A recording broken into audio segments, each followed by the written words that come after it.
एक नई वीडियो के साथ। आप मेरे चैनल को लाइक, सब्सक्राइब एंड शेयर जरूर कीजिएगा। चले जी, जल्दी से हम अपनी वीडियो शुरू करते हैं। आज मैं आपको हुस्न सलूक के बारे में बताऊंगी। जफर के अब्बा जान एक दफ्तर में बड़े अफसर थे।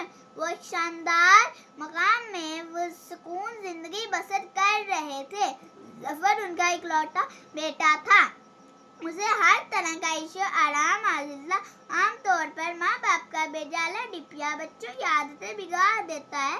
वो जिद्दी और मगरवान बन जाते हैं, लेकिन जफर ऐसा ना था। वो हर लिहाज से एक अच्छा बच्चा था। उसकी वजह ये थी कि उसके माँ बाप बहुत नेक दिल और मेहरबान थे और अपने बेटे की तालीम और तरबियत पर खुसूसी तवज्जो देते थे। जफर के घर के करीब एक कच्ची आबादी थी। वो उस कच्ची आबादी के पास से गुजर कर स्कूल जाता था। कच्ची आबादी के बच्चों के पास ना खिलौने होते और ना साफ सुथरे कपड़े।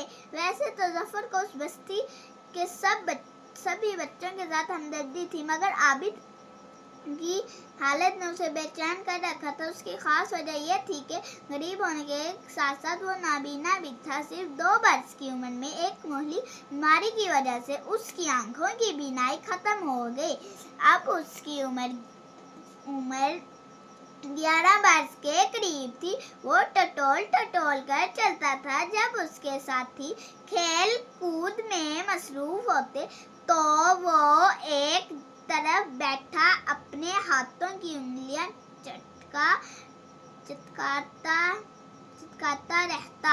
जफर जब भी उसे देखता तो थोड़ी देर उसके पास रुक जाता और हमदर्दाना लहजे में उसका हाल अहवाल पूछता। एक दिन जफर ने अपनी उर्दू की किताब में सफेद छड़ी के बारे में पढ़ा, जो आंखों से महरूम लोगों के पास होती है। नाबीना लोगों के हाथ में मजबूत छड़ी देखकर दूसरे लोग सड़क पार करने या रास्ता तय करने में उनकी मदद करते हैं। जफर के दिल में ये ख्याल आया कि क्या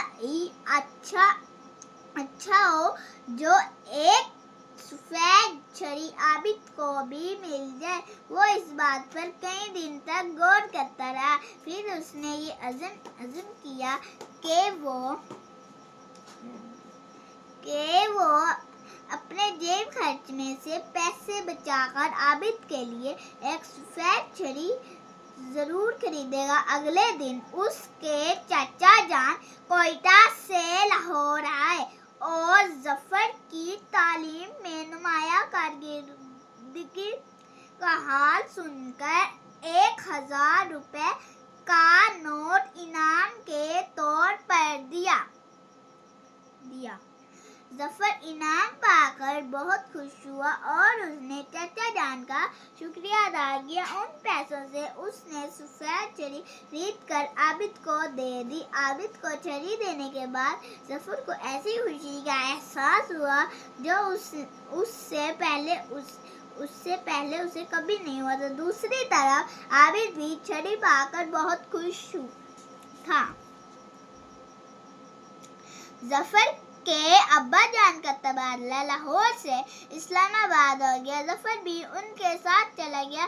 फिर जफर के अब्बा जान का तबादला जिस शहर में होता, जफर भी उनके साथ जाता। यूं वो मुख्तलिफ शहरों के स्कूलों में पढ़ता रहा, नए दोस्त बनाता रहा। वक्त गुजरने के साथ लाहौर की वो कच्ची आबादी में रहने वाला आबिद उसे याद ही ना रहा।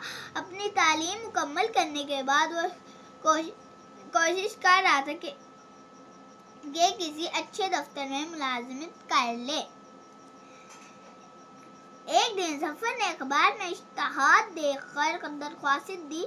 कुछ दिनों बाद इंटरव्यू के लिए बुलाया गया। इंटरव्यू के लिए जफर कमरे में दाखिल हुआ तो देखा कि एक खूबसूरत और बाहरी नौजवान एक बड़ी सी मेज के पीछे घूमने वाली कुर्सी पर बैठा है।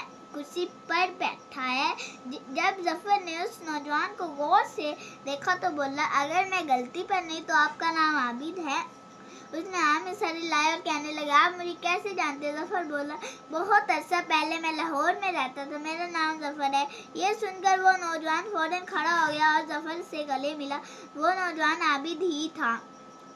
उसने जफर को अपनी कहानी सुनाई। मैं तुम्हारी दी हुई छड़ी लिए सड़क पार कर रहा था कि एक खातून ने मुझे रोक लिया। वो मेरे साथ घर तक आई और अब्बा जान से बात करने के बाद मुझे अपने साथ ले गई। वो खातून एक स्कूल की प्रिंसिपल थी जहाँ नाबीना बच्चों को तालीम दी जाती थी। उन्होंने मुझे स्कूल में दाखिल कर लिया। खूब दिल लगा कर पढ़ने लगा। वो बोल रहा था कि कुछ अर्से एक डॉक्टर साहिब हमारे स्कूल में आए और प्रिंसिपल साहिबा की इजाज़त के साथ मुझे अपने साथ अस्पताल ले गए। उन्होंने मेरी आंखों का इलाज किया और इस तरह मेरी बीनाई वापस आ गई। जफर आबिद की रुदासन कर बहुत खुश हुआ और कहने लगा, सुभान अल्लाह, अल्लाह ताला की शान बहुत बुलंद है। हर इंसान को अल्लाह ताला ने एक सफेद छड़ी दी है, यानी नेकी के रास्ते पर चलने की सोच। जो भी इस राह पर चलेगा फायदे में रहेगा। दोनों इस बात पर खुश थे कि नेकी के छोटे छोटे कामों से बड़ी तब्दीलियां लाई जा सकती है। दोनों ने मिलकर इसी तरह दूसरों की मदद जारी रखने का अहद किया। चल दोस्तों, आज की वीडियो के लिए इतना ही काफ़ी है। नेक्स्ट वीडियो में मिलेंगे, तब तक के लिए अल्लाह हाफिज़।